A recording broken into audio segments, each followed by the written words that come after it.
Hello, my name is Frank Caprio. Today, I want to tell you my story, not as a judge, not as a public figure, but as a human being. Because before I ever sat behind a bench, before I ever wore a robe, I was just a boy trying to understand the world. And everything I became later in life started with where I came from. I was born in Providence, Rhode Island, in a small neighborhood called Federal Hill. It was a working-class neighborhood, immigrant families, people who worked hard just to survive. My parents came to America from Italy. They arrived with almost nothing. No money, no safety net, only hope and determination. America was not easy for them.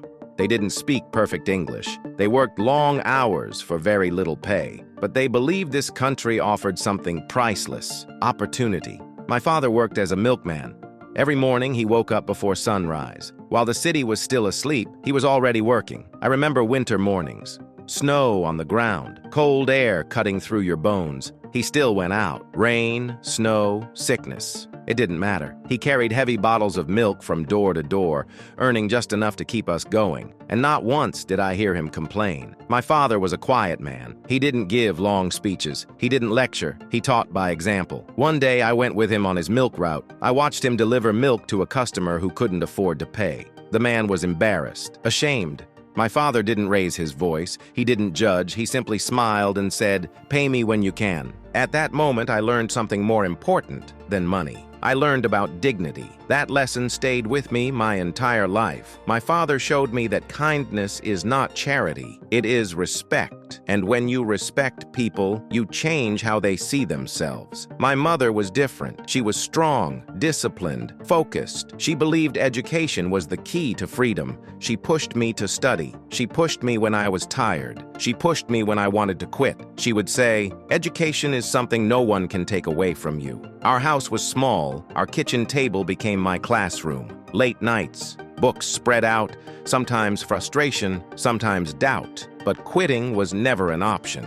School was not easy. English was not spoken perfectly in our home. I felt different from other kids. Sometimes teachers underestimated me. Sometimes classmates doubted me. I questioned myself. I wondered if I was good enough, but my parents never questioned me. Their belief became my strength. Slowly, step by step, I improved. I learned discipline. I learned patience. And most importantly, I learned perseverance. When I was accepted into law school, it felt unreal. My parents didn't fully understand what it meant, but they understood sacrifice. They understood progress. On graduation day, I looked at them in the audience. I saw pride.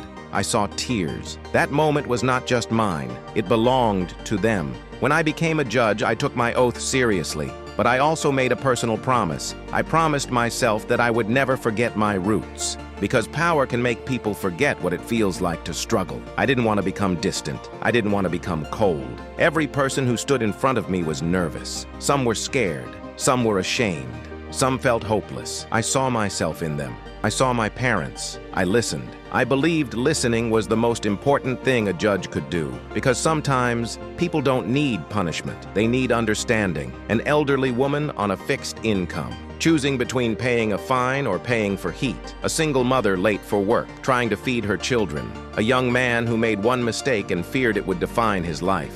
These were not criminals. These were human beings. One day, a homeless veteran stood before me. He had nowhere to go. He slept in his car. He carried trauma from war. His voice shook as he spoke. I listened. I saw pain, not guilt. I dismissed his fines and helped him find support.